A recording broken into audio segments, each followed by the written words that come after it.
Buenas noches, estimados amigos de la Fuerza Lavá Soriano.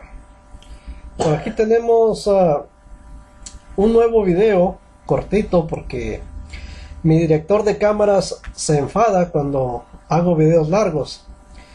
Entonces en esta ocasión voy a hacer una pequeña reflexión. Estuve leyendo una atalaya antigua, la atalaya del mes de julio de 1929, en la página 702. Quiero razonar con ustedes, amigos de Fuerza Lavá Soriano, y más aún, estimados amigos testigos de Jehová.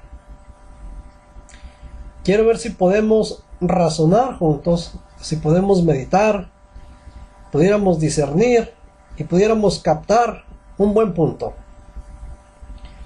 Personalmente, cuando yo era testigo de Jehová, y por ahí tenía la ocasión o la oportunidad de platicar con miembros de la iglesia de los santos de los últimos días, los mormones,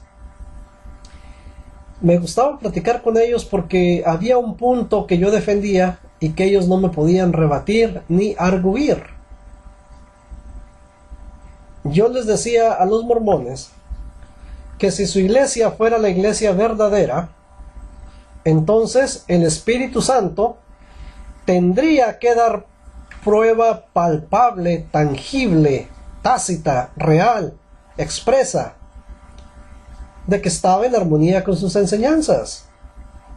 ¿A qué me refiero? Bueno, por todo el mundo es sabido que la iglesia de los mormones rechazaron a los negros, a las personas de color oscura, a los morenitos, y sacaban las babosadas de que porque estaban malditos y etcétera, etcétera, etcétera. Entonces yo les preguntaba, si su iglesia realmente es dirigida por el Espíritu Santo, ¿por qué ustedes no enseñan de acuerdo al Espíritu Santo? Me explico. En el siglo I, el Espíritu Santo mismo, según el libro de Hechos de los Apóstoles, el Espíritu Santo mismo va a donde Felipe el evangelizador, el predicador, y le dice: Felipe, tienes que ir a tal parte porque hay un hombre que está orando, necesitas ayudarlo, qué sé yo. Felipe, siguiendo la guía del Espíritu Santo, la guía del Espíritu Santo, no era de los apóstoles, no era de Carlos Russell, no era de los mormones, de José Smith, no era de la Watchtower, era la guía del Espíritu Santo. Felipe va y encuentra a un etíope, un funcionario etíope. Etíope significa natural de Etiopía. Etiopía, país de África. África, continente negro.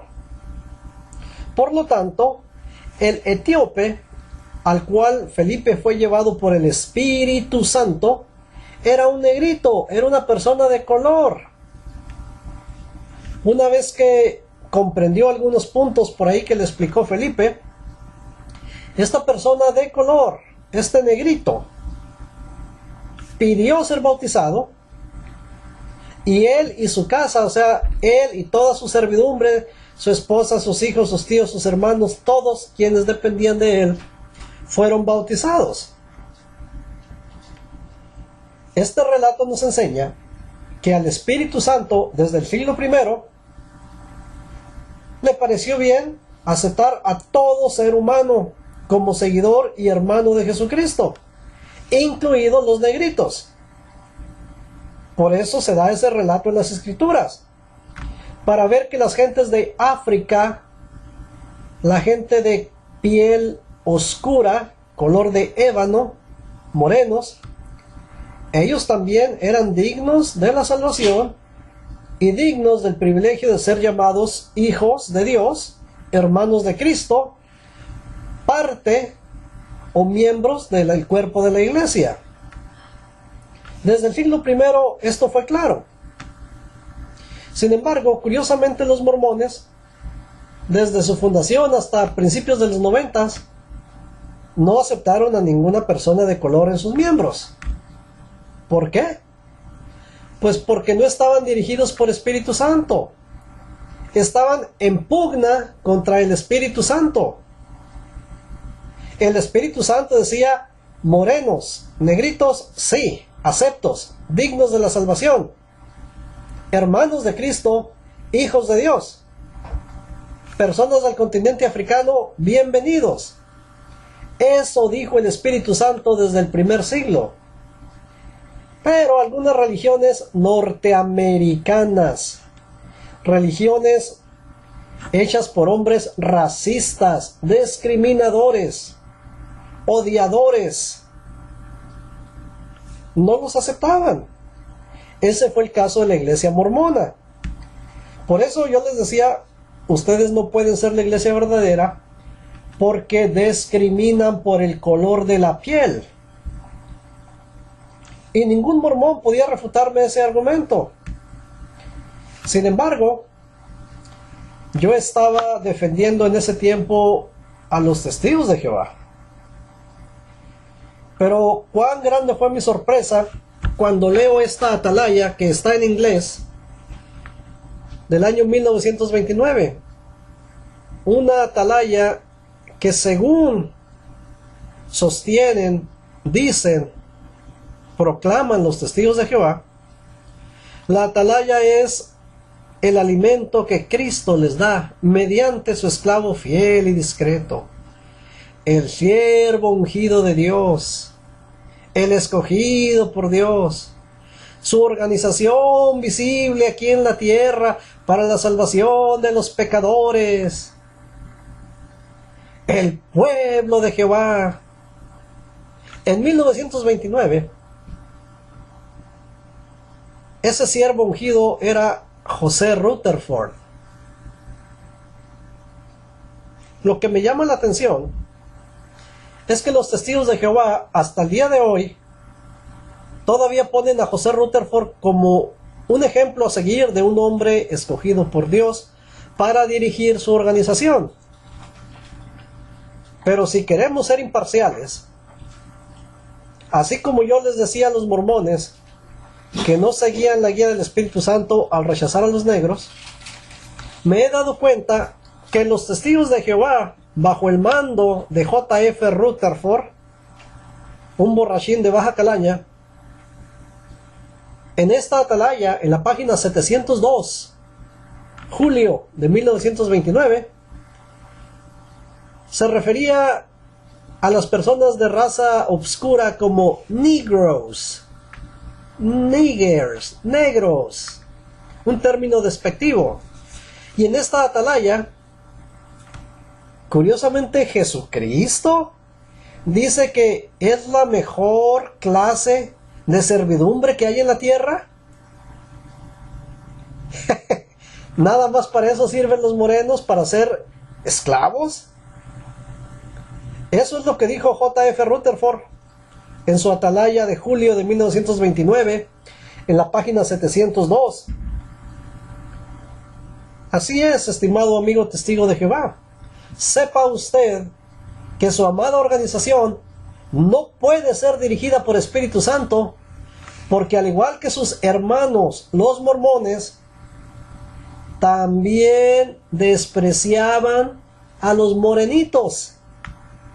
También estaban completamente en contra del Espíritu Santo al rechazar a los morenos. Imagínense estos términos derogatorios, discriminadores, al decir que la gente de piel morena era únicamente para una buena mano de obra, buena servidumbre. Así es, estimados amigos, lean esa atalayita, lean ese alimento espiritual que dio Jesucristo, diciendo que los morenos nomás servían para hacer servidumbre. Me pregunto yo, ¿es esa la guía del Espíritu Santo? ¿Ese es el alimento excelente que da Cristo? ¿El de discriminar con las personas de África por su color, por su piel? El Jesucristo del que hablan los evangelios en el siglo primero aceptaba a los negritos. Es más, bajo las mismas enseñanzas falsas, pero enseñanzas de la Watchtower, las personas de Etiopía, estos negritos etíopes, llegaron a ser ungidos en el siglo primero. ¿Por qué entonces el siervo ungido de Dios, el líder, el comandante, el presidente de la Watchtower, que clama ser el pueblo de Dios, por qué estaba en contra del Espíritu Santo? ¿Por qué hizo esas declaraciones discriminatorias en esa atalaya de julio de 1929?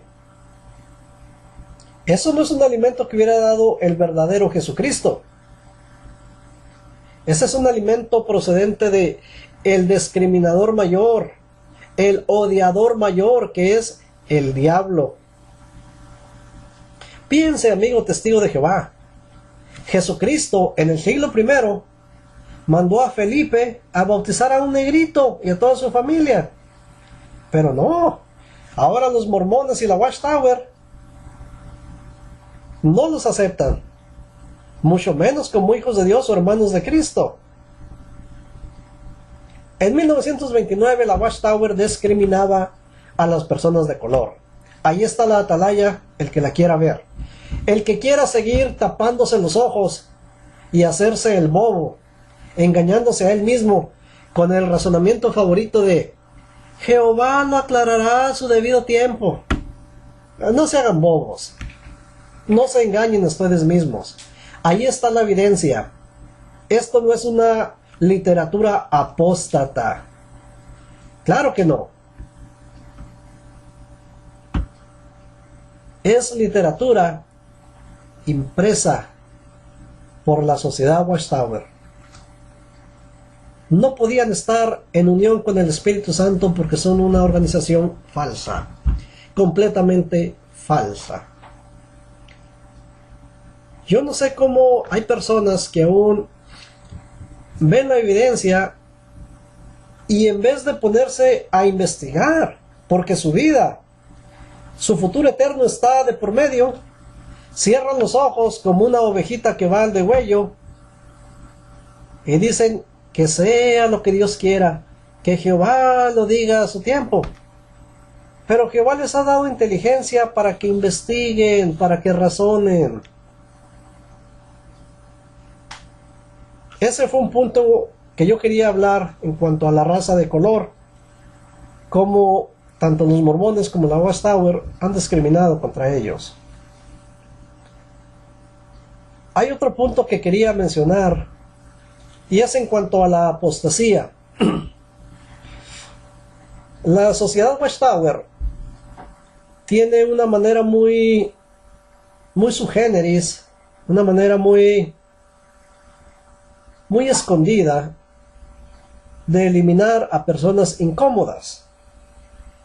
Una persona incómoda es una persona que empieza a pensar por él mismo, que empieza a razonar y a buscar evidencias. Piensa en esto. Cuando usted no era testigo de Jehová, la Watchtower fue y le dijo que cuestionara a su iglesia para ver si era cierto o no lo que le habían enseñado. Le dijo, investiga tu religión para ver si está de acuerdo con las escrituras. Le pusieron ejemplos de sacerdotes infieles, de papas malos, de cardenales, de pastores, de ministros malos. Y le dijeron, mira todo lo que hacen, no pueden ser el pueblo de Dios. Y usted, estimado amigo, empezó a prestar oído y nunca investigó a fondo. No investigó ni su propia iglesia y tampoco investigó a los testigos de Jehová. Se fue a ojo cerrado, por decir algo. Sin embargo, una vez que usted está dentro de este culto, secta, o este grupo odiador, divididor de familias, implacable, insensible, si usted empieza a pensar un poquito, a razonar, se le advierte que tenga cuidado con el pensamiento independiente. ¿Y qué quieren ellos decir con pensamiento independiente? Ellos se refieren al hecho de que usted únicamente debe de pensar y razonar lo que 6 charlatanes de Nueva York le enseñan como la verdad, y no le dan el derecho siquiera de que usted pueda comprobar si es cierto o no. Eso es lo que le llaman pensamiento independiente. Al que dice, déjame ver si es cierto lo que me están diciendo. Una vez que le dicen que no puede tener un pensamiento independiente, si usted está en discrepancia, si usted no está de acuerdo con alguna enseñanza, aunque usted tenga la razón, le van a decir que usted está cayendo en la apostasía. ¿Y qué quieren decir ellos con el término apostasía o apóstata? Es el término que la Watchtower le da a quien ha dejado de caer en su control y su poder mental. Si una persona dice, esto no puede ser porque no lo avalan las pruebas, aunque usted tenga la verdad, pero no esté de acuerdo con la Watchtower, a usted se le da el título de apóstata. Y en su enseñanza, un apóstata es una persona que ha perdido toda esperanza, una persona a la que el Creador mismo ya no le da ninguna valía. Ha llegado a ser como cenizas en una fogata. Bueno, con esa amenaza de apóstatas, la Watchtower tiene amenazado a todo el que realmente quiere estudiar y pensar. Pero aquí hay un hecho curioso, estimados amigos, que quisiera que ustedes meditaran y analizaran. Y si ustedes llegan a la conclusión de que yo estoy mal, llámenme mentiroso, apóstata, engañador, farsante, charlatán, como me quieran llamar, porque me lo merezco si estoy mintiendo. Pero si no estoy mintiendo, investiguen.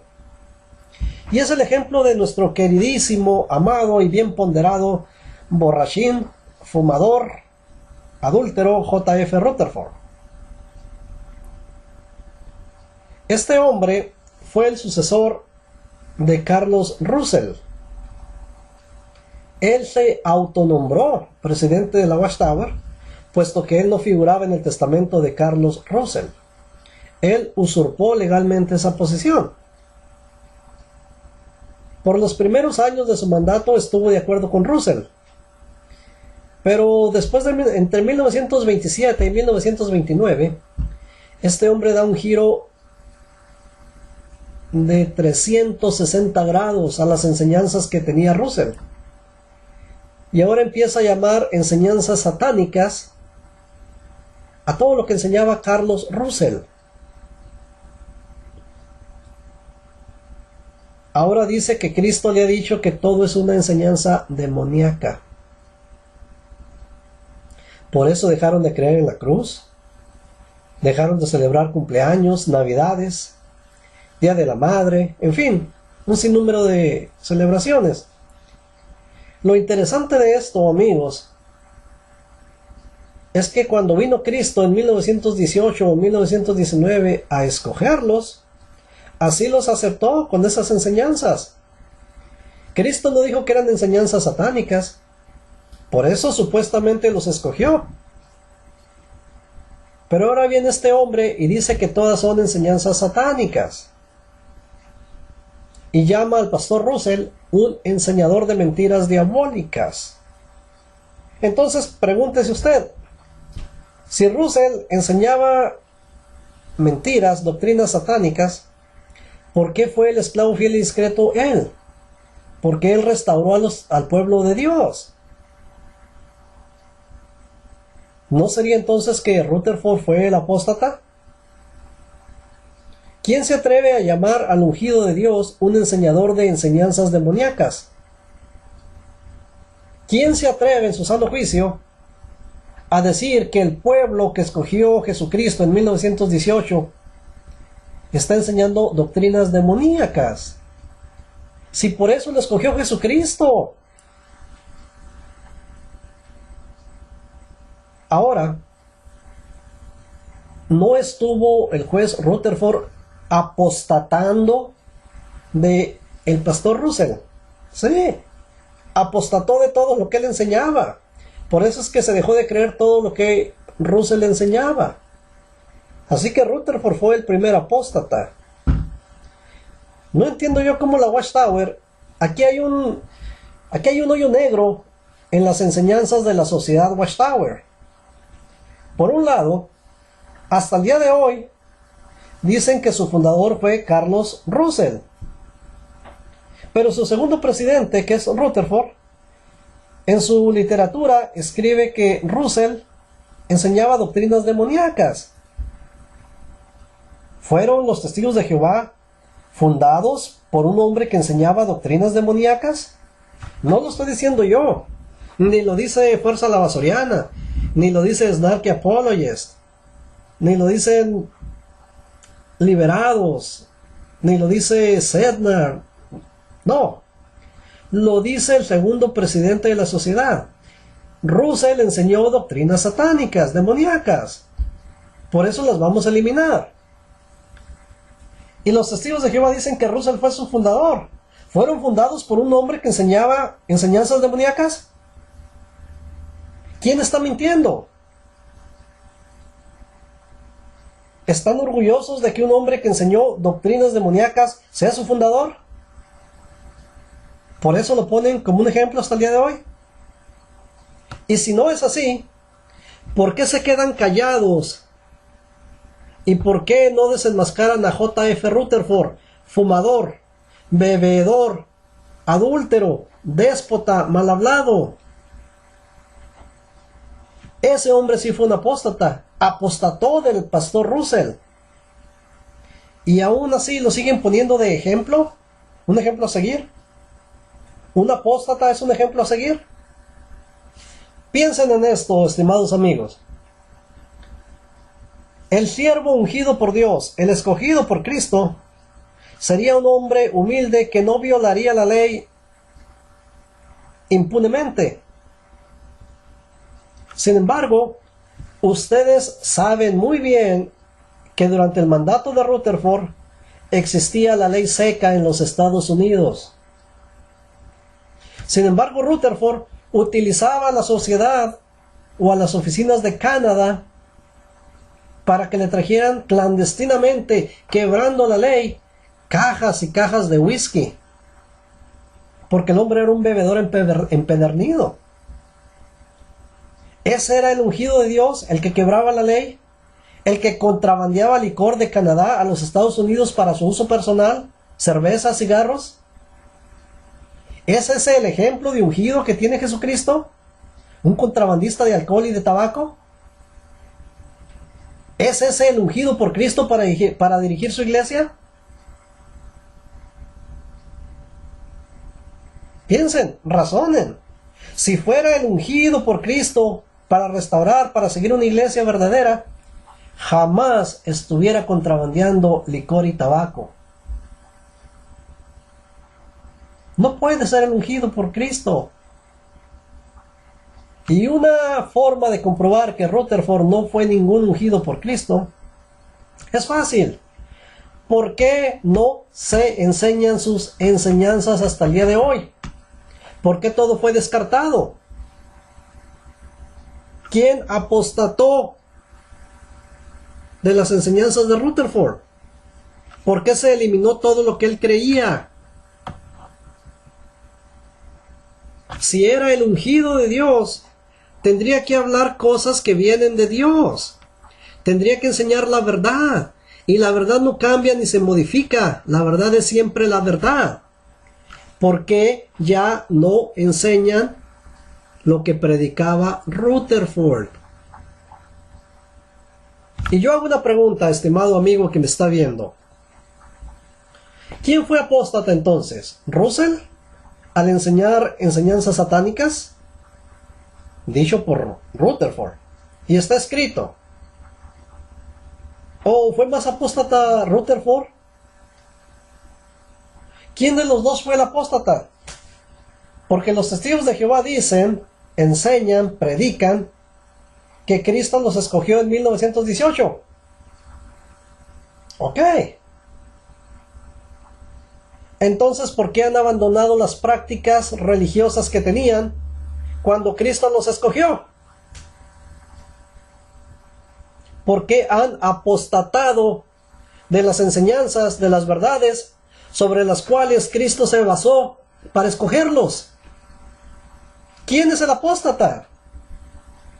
¿Por qué a la sociedad Watchtower le tiembla la mano para decir que J.F. Rutherford fue un apóstata?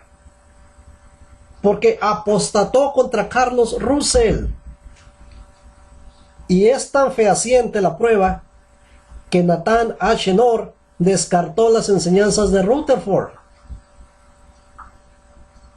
Este hombre no tenía nada de inspirado, no era el siervo ungido. ¿Por qué no fueron a su funeral? ¿Por qué no lo vieron? Yo me imagino que si yo viviera en el tiempo en que vivió Moisés, el ungido por Dios, y muere Moisés, yo hubiera ido a su funeral. Lo mismo en el caso de David, en el caso de algún apóstol, porque eran siervos ungidos por Dios. Pero ¿por qué cuando muere Rutherford nadie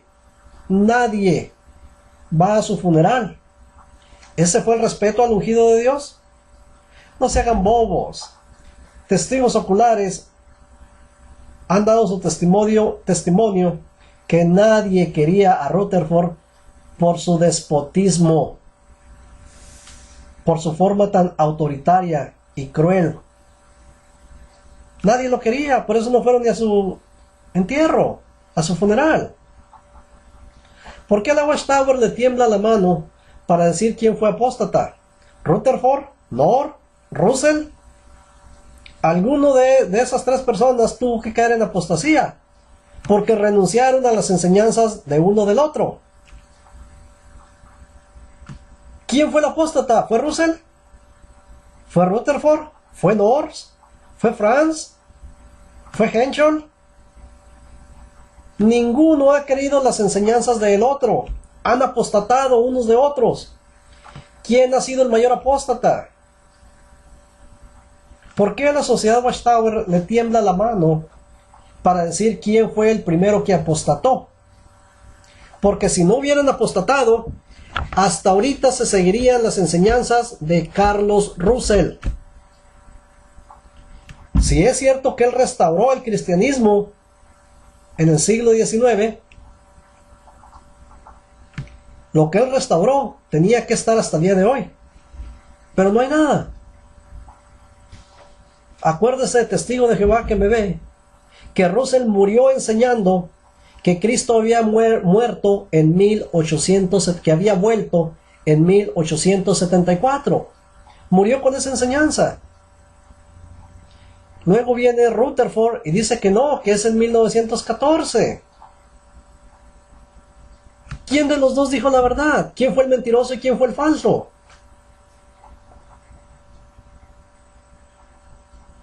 Hay muchas enseñanzas que no dan, que no cuadran. Dígame usted, ¿por qué en el asunto de la generación de 1914 le han cambiado tantas veces? ¿Es esa la iluminación que les llega de Cristo? ¿El decir una cosa y luego otra y luego una y luego otra? ¿Es ese el alimento espiritual? ¿Quién está apostatando de quién? La Watchtower, cuando se trata de ellos mismos, jamás usan el término apóstata. Lo usan para desprestigiar a quien no está de acuerdo con sus enseñanzas. En el caso mío, me vale queso, me vale un cacahuate que me digan apóstata, porque yo no he renunciado a Cristo ni a las enseñanzas de la Biblia. He renunciado a enseñanzas de hombres. ¿Cómo es posible que digan que el que tiene barbas no se pueda bautizar? Es una babosada. Es una mente calenturienta. Si estuviera por aquí Paquita la del barrio, les diría, ¿me están oyendo, inútiles? Si estuviera Clarita Vera del Ecuador, les dijera, cucarachas de agua. ¿Por qué? ¿Por qué llaman apóstatas a personas que agarran una de sus mugrosas revistas, la leen, y ahí dice, el mundo se va a acabar en 1914. No se termina. Agarran otra revista, el mundo se termina en 1925. No se termina. Agarran otra revista, el mundo se termina en 1942. No se termina. Y así se la llevan. Y el pecado de la persona que lee esas revistas es decirles, oiga, nunca le atinan. Seis veces han dado fechas para el fin del mundo. 1, 2, 3, 4, 5, 6. Sex en latín. 6 veces han dado fechas para el fin del mundo y no le han atinado. Están jugando al juego de la gallinita ciega. Pero si usted, estimado amigo lector, agarra sus revistas y se las enseña, tienen el descaro de decir que la literatura que ellos mismos han impreso y distribuido, dicen, es literatura apóstata. Pregúntese, razone, si los testigos de Jehová dicen que esas revistas que ellos hicieron en Nueva York, en Wallkill, por allá, se dicen que son literatura apóstata, ¿quién es el apóstata? ¿No será el que hace la literatura? Se lo voy a explicar más facilito. Si Franco, saludo a Franco de Fuerza Lavasoriana, saca un libro que habla de la vida en el planeta rojo, y a ese libro se le considera una gran mentira, ¿quién es el originador de la mentira? Sería Franco. ¿Por qué? Porque él escribió, editó e imprimió ese libro y lo distribuyó. Y si ese libro es considerado una mentira, él sería el originador de la mentira. Perdóname, Franco, por usar este ejemplo. Pero, estimados amigos, si ustedes agarran el libro, usted puede vivir para siempre en el paraíso en la tierra, en sus primeras ediciones, y usted lee claramente que es la promesa de Jehová Dios, que esta generación no pasará, la generación refiriéndose a las personas que nacieron en 1914. Ellos tendrán que ver el fin del mundo. Bueno, malas noticias, Sociedad Watchtower. Los que nacieron en 1914 ya tienen 100 años. Y ustedes dijeron en ese libro que ellos verían el fin del mundo, que no se iban a morir antes que viniera el fin del mundo. Ustedes en Nueva York hicieron ese libro y lo publicaron. Fue una mentira, porque ya ni ustedes mismos lo creen. Entonces, estimado amigo, piense, ¿quién es el mentiroso? El originador de la mentira, el escritor del libro, la Watchtower. Pero qué bonito, qué chulada. Si yo agarro ese libro y se lo presento a cualquiera de ustedes, van a decir que yo soy un apóstata porque le estoy enseñando literatura apóstata. Esa carotota tan ancha que tienen, no se les pone nadita de rojo para ocultar sus mentiras y atreverse a decir que son inventos de los apóstatas. Más descarado no se puede ser. ¿Quiénes son los verdaderos apóstatas? Los que originaron esa literatura mentirosa. El famoso cuerpo gobernante. Antes se escudaban que el esclavo fiel y discreto, pero pobrecitos de los que se murieron creyendo que ellos eran el esclavo fiel y discreto. Porque, ¿qué les dijeron ahora? No, esos de los 144,000, ilusos, tontos, bobos, incrédulos, pobrecitos, murieron creyendo que eran el esclavo fiel y discreto. No, hombre, qué bobos. Si el esclavo fiel y discreto somos 6 personas de Nueva York, somos el cuerpo gobernante. Yo no sé, esos 144,000 ungidos, ¿de dónde sacarían que ellos eran el esclavo fiel y discreto? ¡Qué inocentes! ¿Con eso le salieron ya? Esa sociedad Watchtower, ese cuerpo gobernante, es el máximo apóstata que existe. Porque ellos descaradamente editan sus libros y revistas para cubrir y borrar sus falsas predicciones, para que todo el incauto nuevo que entre en la organización no pueda comprobar que ellos le mintieron a todo el mundo. Por eso, estimados amigos, esta religión no es ni religión, es una secta. Esta secta de 7 millones de buenas personas engañadas no están andando de acuerdo al Espíritu Santo, porque desde el principio negaron a los morenitos, a los africanos como su prójimo, porque han enseñado mentiras y porque la historia demuestra que los únicos apóstatas, los que originan la apostasía, son ellos mismos en sus publicaciones. Estimado amigo, si usted está estudiando o pensando estudiar con los testigos de Jehová, yo no le digo que no lo haga. Si es su voluntad, hágalo. Usted es una persona libre. Lo único que yo le puedo sugerir, que antes de que se envuelva en eso, investigue cuidadosamente sus orígenes y sus raíces, sus falsas fechas y profecías. Investigue cómo destruyen las familias, cómo ocultan a los violadores. Si después de investigar cuidadosamente todo eso, usted quiere ser un testigo de Jehová, que Dios lo bendiga. Fue su decisión. Pero no se deje engañar, no todo lo que brilla es oro. Hasta aquí dejaremos este video por el día de hoy, recomendándoles que lean la Atalaya del mes de julio de 1929, página 702, y se la den a la gente de color para que vean lo que pensaba el ungido de Dios, J.F. Rutherford, de ellos. Pasen buenas noches.